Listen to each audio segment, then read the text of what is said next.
Pagkatapos ng aksyon sa primetime panalo ng TV5. Hanggang sa Humanitarian reason sa pagiging makatao raw ang dahilan noon ng China kaya ipinagpaliban ng bitay sa 3 OFW na hinatulan ng kamatayan dahil sa drug trafficking. Pero ngayon, sabi ng ambasador ng China, tuloy na ang pagbitay. Para sa update, may live report si Benji Durango mula sa bahay ng kaanak ng isang OFW sa Batasan Hills, Quezon City. Benji. Erwin, nakarating na nga sa pamilya ni Sally Ordinario ang balitang tuloy na ang pagbitay ng China sa kanilang kaanak. Tila isang salaming nabasag naman ang pag-asa ng pamilya Ordinario na makikita pa nila ang kanilang kaanak na si Sally. Hindi mapatid-patid ang luha ni Nanay Edith, ina ni Sally Ordinario. Si Sally ay hinatulan kasi ng China ng death sentence gamit ang lethal injection dahil daw sa pagdadala niya ng illegal na droga. Masakit daw para sa pamilya ang nangyari. Lalo na't nagkaroon sila noon ng pag-asa sa pagkakasuspindi ng hatol kay Sally matapos nga na bumisita si Vice President Jojo Marbinay sa China. Kasama ngayon ni Nanay Edith ang kanyang 4 na anak at mga apo sa maliit na bahay na dito sa Commonwealth of Quezon City. Napaluwas ang mag-anak mula sa Isabela, makaraan nga na pumutok ang balita. Malaki na rin daw ang epekto nito sa kabuhayan ng mag-anak. Ang kapatid na ni Sally na si Jason nga ay kamakailan lang ay sinisante bilang sales agent doon sa kanyang pinagtatrabahuan. Ang rason naman ng kumpanya kanyang pinagtatrabahuan, natatakot ang kumpanya na dahil nga sa nangyayari ngayon sa kanyang pamilya. Bukod kay Sally, naharap din sa death sentence sina Ramon Credo at Beth Batayin at ang dinaw kung kailan nga sila bibitayin. Erwin, susubukan ating makapanayan ito nga si Nanay Edith ang kanyang nararamdaman. Nanay Edith, live po tayo sa si Erwin Tulfo. Ano po ang nararamdaman niyo ngayon nung mabalitaan yung na itutuloy na ng China ito bibitay sa inyo na si Sally?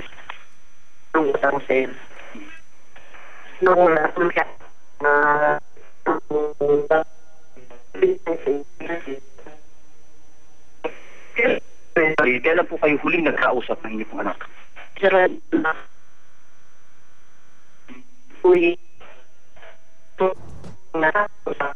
Susulat lang ang inyo po natanggap mula sa kanya. Ngayon kung bibigyan po namin kayo ng pagkakataong makapanawagan, ano po ang gusto po ninyong sabihin sa gobyerno sa inyo pong hinihinging tulong sa kanila?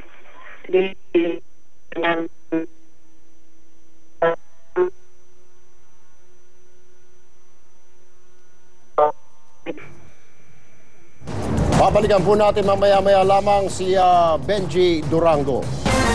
Samantala, ngayong buwan ng graduation, madalas kaliwat kanan ng mga bayarin para sa yearbook, grad pic at sa graduation ball. Pero ang hindi alam ng karamihan sa atin, ipinagbabawal po ng DepEd ang paniningil nito. Narito ang report. Teacher si Criselda Sabayan sa Lagro High School sa Fairview. Pero mismong siya umaaray sa sinisingil ng eskwela para sa anak niyang gagraduate.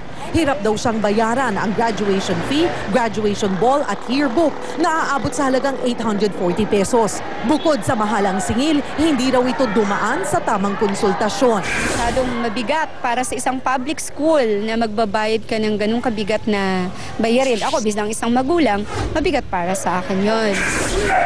Tutol din sa mga bayaring ito ang 4th-year student na itatago natin sa pangalang Ben.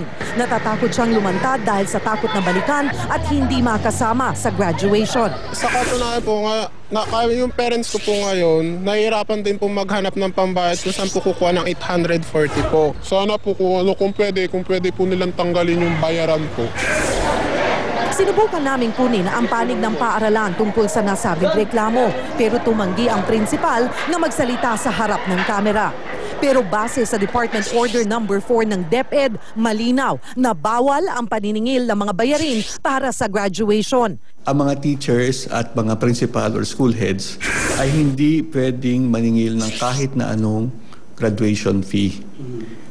Hindi requirement na magbayad ang bata upang makapag-graduate.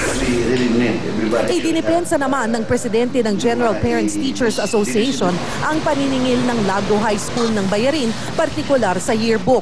Voluntary din daw ang pagbabayad ng graduation yearbook. Nagkaroon na ang consensus muna ang mga graduating parents, mga graduating students, through their parents.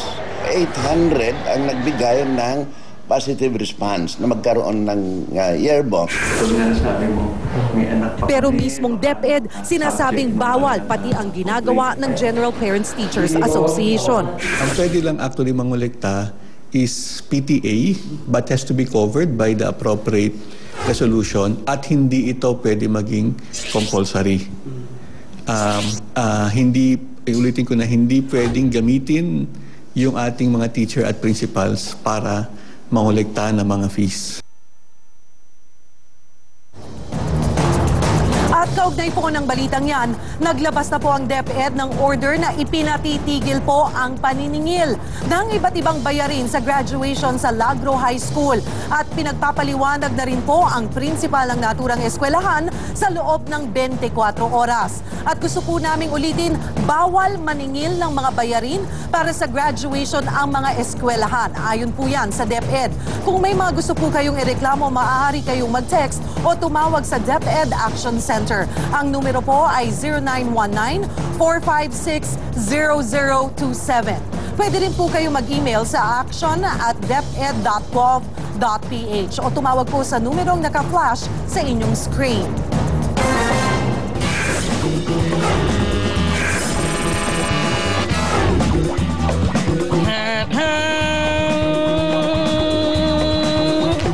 Sino po ang sawana sa mahirap na buhay?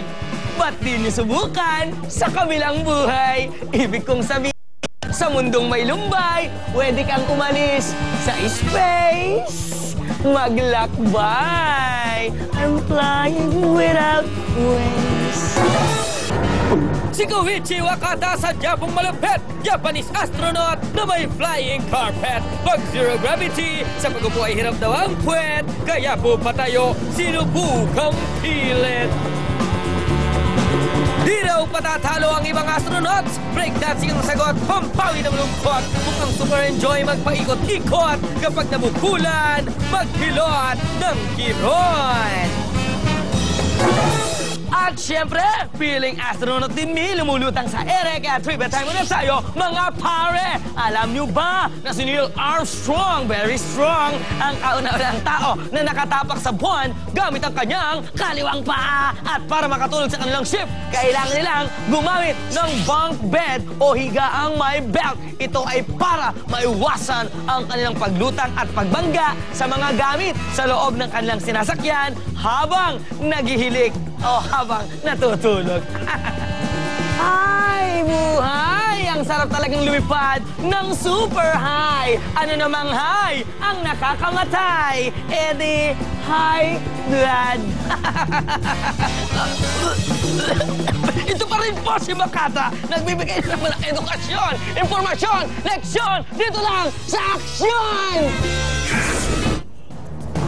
Susunod sa aksyon, mga Pinoy sa Japan nagkukumahog na para makauwi sa Pilipinas. Pero mga Filipino-Japanese na dito na sa Pilipinas lumaki, gusto pa rin magpunta ng Japan. Samut-saring eksena ng karahasan sa Bahrain, huli sa kamera.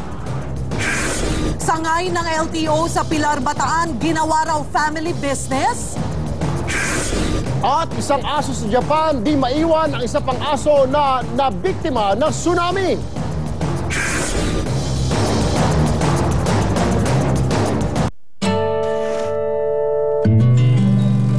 Sabi ni Nay, may pupuntahan kami. Sabi ko, saan po? Sabi niya lang, basta.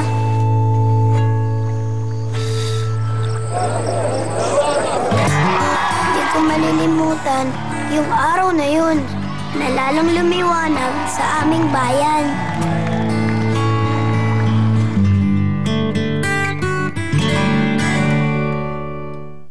Susunod sa Public Attorney. Kapag di ka nakakapagbayad ng upa, may laban ka pa ba? Ano nga ba ang karapatan ng umuupa? Bahay niya po yun nung nakaraan pa. Ilang taon na pong nakalipas. Lumugmok na po yun. Inayos ko, tilayo ko ulit.